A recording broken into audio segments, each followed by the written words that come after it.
ونسلم على رسوله الكريم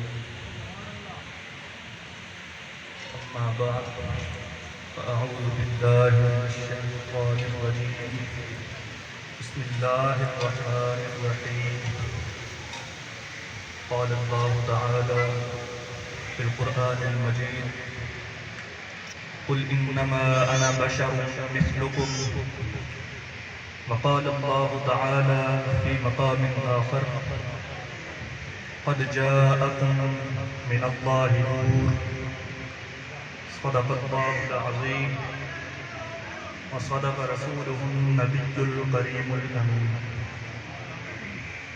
إن الله وملائكته يصلون على النبي يا أيها الذين آمنوا صلوا عليه وسلموا تسليما تمام احباب بآواز بلند حضور صلی اللہ علیہ وسلم کی بارگاہ میں درود و سلام کا ہدیہ پیش کریں اللهم صل على سيدنا ومولانا محمد وعلى آله وصحبه وبارك وسلم. قرآن مجید فرقان حمید لا ریب بے عیب کتاب میں سے کچھ حصہ تلاوت کرنے کا شرف حاصل ہوا ہے. دعا ہے کہ اللہ رب العزت مجھے اور آپ کو اس کا صحیح مفہوم سمجھنے کی توفیق عطا فرمائے. سامعین محترم، ارشاد باری تعالیٰ ہے قل انما انا بشر مثلکم، اے محبوب فرما دیجئے کہ میں تمہاری طرح ہی ایک بشر ہوں. پھر ایک اور جگہ پر اللہ تعالیٰ نے فرمایا، حضور نبی اکرم صلی اللہ علیہ وسلم کے بارے میں فرمایا قد جاءکم من اللہ نور، کہ بے شک تمہارے پاس اللہ تعالیٰ کی طرف سے نور آ پہنچا. سامعین محترم، حضور نبی اکرم صلی اللہ علیہ وسلم کی ذات اقدس کی 3 حیثیتیں ہیں. ایک حضور صلی اللہ علیہ وسلم کی بشریت، دوسرا حضور صلی اللہ علیہ وسلم کی نورانیت، اور تیسرا حضور صلی اللہ علیہ وسلم کی حقیقت. سامعین محترم، اللہ تعالیٰ نے حضور صلی اللہ علیہ وسلم کو ان تینوں شانوں سے نوازا ہے. آج کل ہمارے معاشرے میں حضور نبی اکرم صلی اللہ علیہ وسلم کی شان بشریت اور شان نورانیت کو لے کر یہ سوال اٹھایا جاتا ہے کہ حضور نبی اکرم صلی اللہ علیہ وسلم نور ہیں یا بشر ہیں. سامعین محترم، بنیادی طور پر یہ سوال ہی غلط ہے، کیونکہ قرآن مجید کی روح سے نور کی ضد بشر نہیں ہے بلکہ ظلمت ہے، تاریکی ہے. اسی طرح بشر کی ضد نور نہیں ہے بلکہ ملک ہے، فرشتہ ہے. پھر جب نور اور بشر میں کوئی تصادم نہیں ہے، کوئی متضاد نہیں ہے، تو پتہ چلا کہ یہ دونوں چیزیں ایک ہی شخصیت میں جمع ہو سکتی ہیں. اب بشر کی ضد فرشتہ ہے تو فرشتہ نوری مخلوق ہے. اسی سے لوگوں کے اندر کنفیوژن پیدا ہوتی ہے کہ بشر کی ضد جب فرشتہ ہے اور فرشتہ نوری مخلوق ہے، لہذا بشر کی ضد ہی نور ہے. یہ کنسپٹ غلط ہے.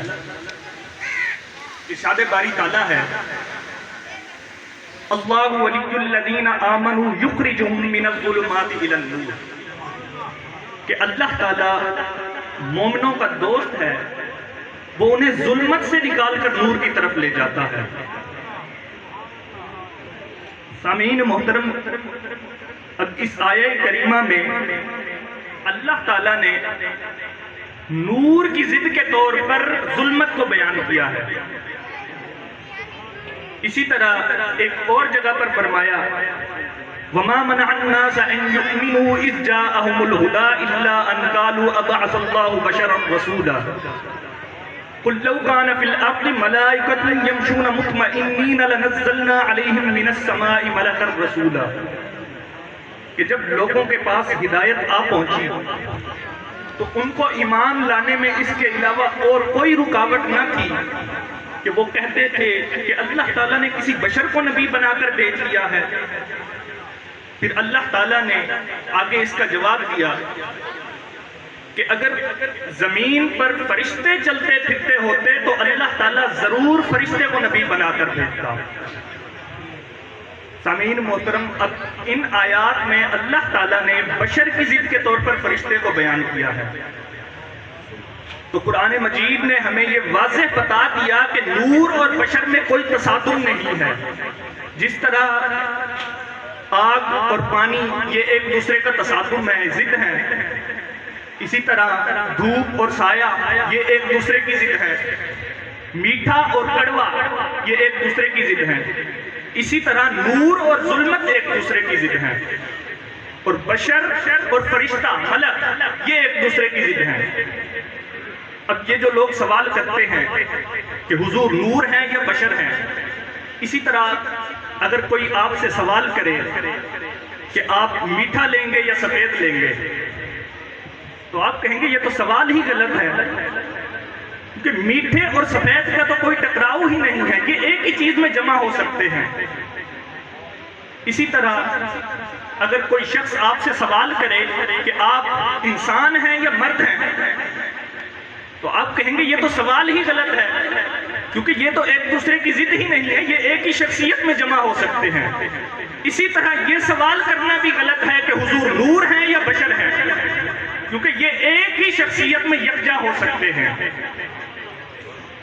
سامعین محترم، حضرت جبرائیل علیہ السلام نور ہیں۔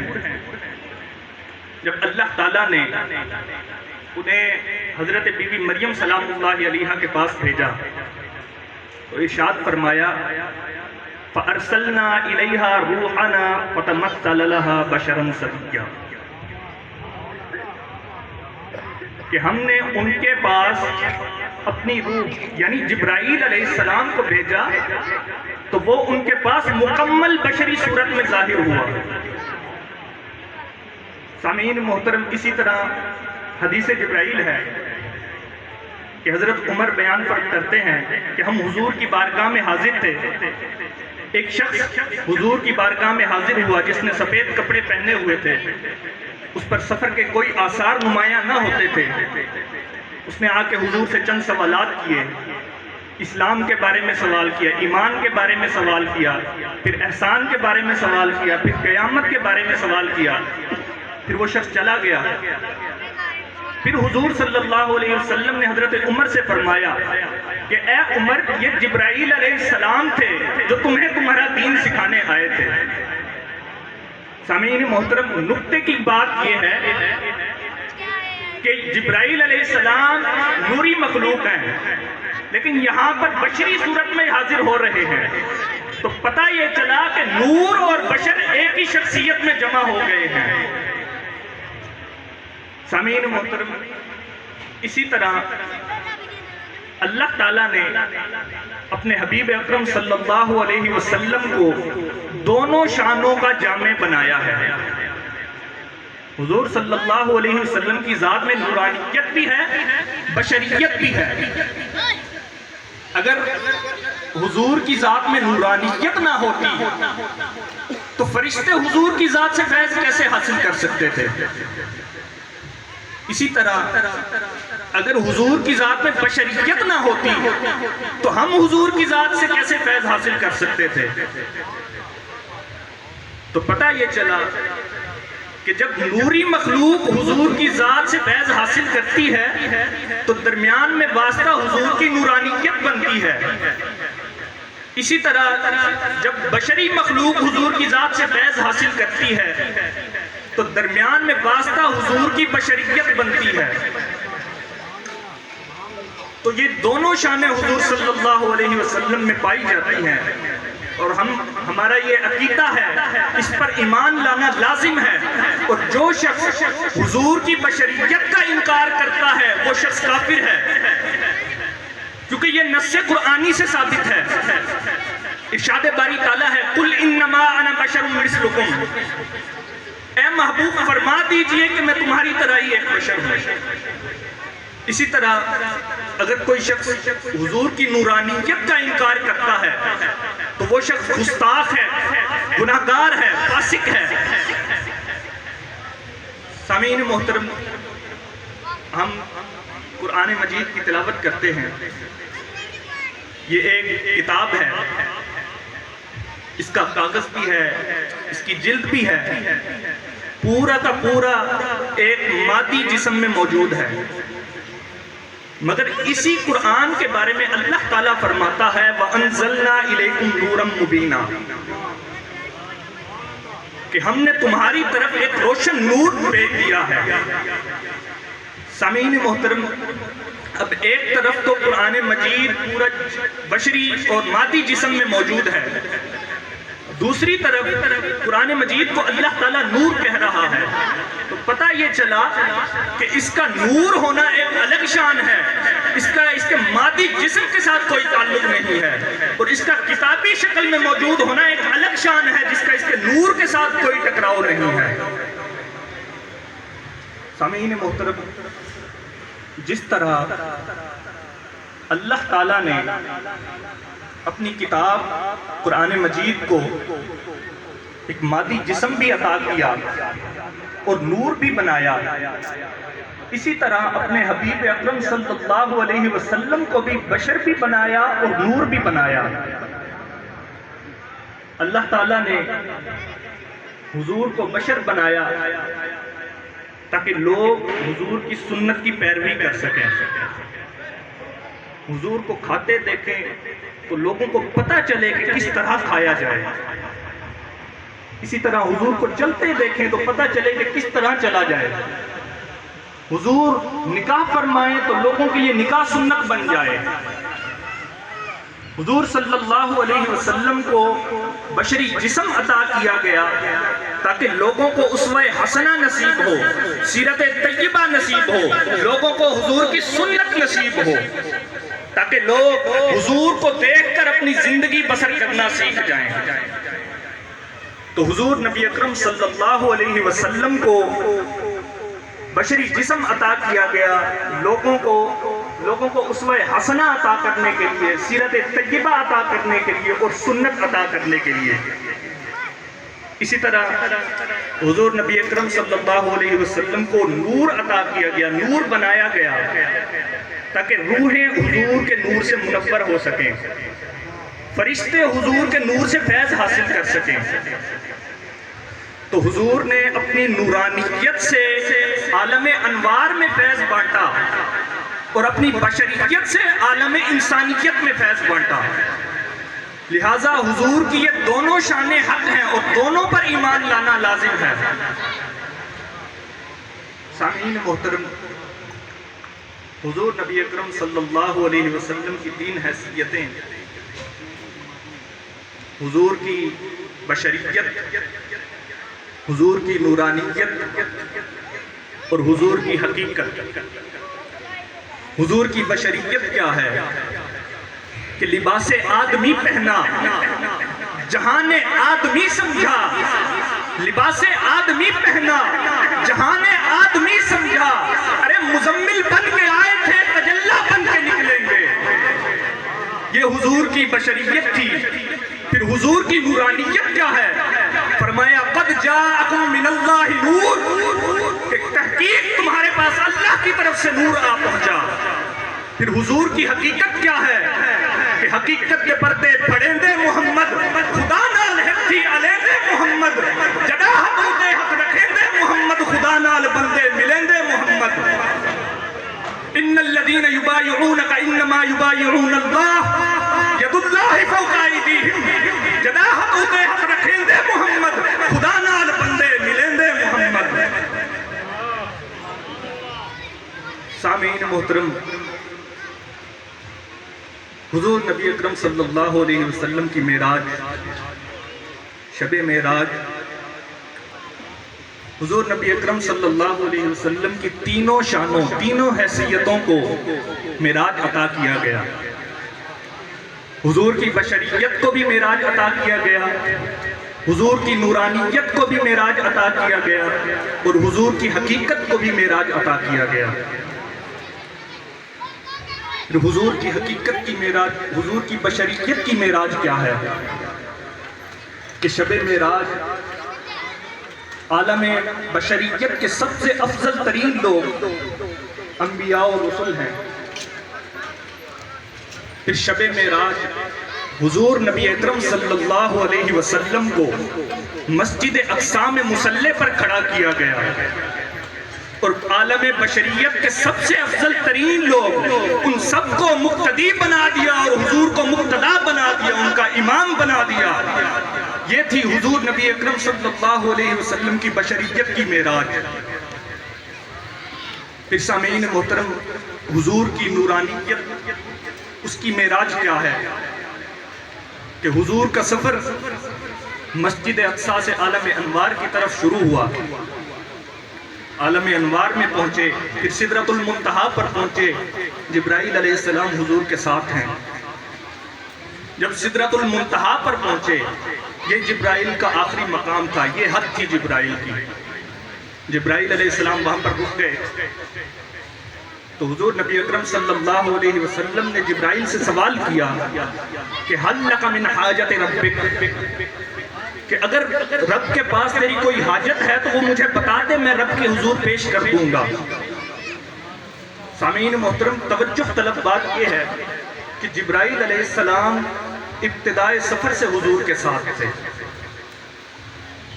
مسجد حرام سے مسجد اقصی جبرائیل ساتھ تھے، مسجد اقصی سے عالم انوار، پھر سدرۃ المنتہا جبرائیل ساتھ تھے، مگر حضور نے تب یہ سوال کیوں نہیں کیا؟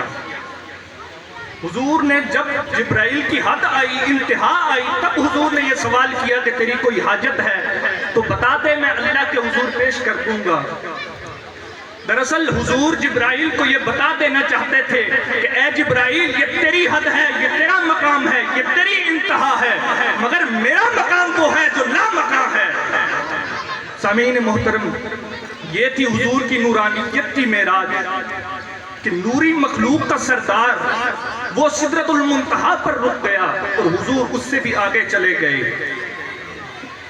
سامعین محترم، حضور لامکان کی طرف روانہ ہوئے۔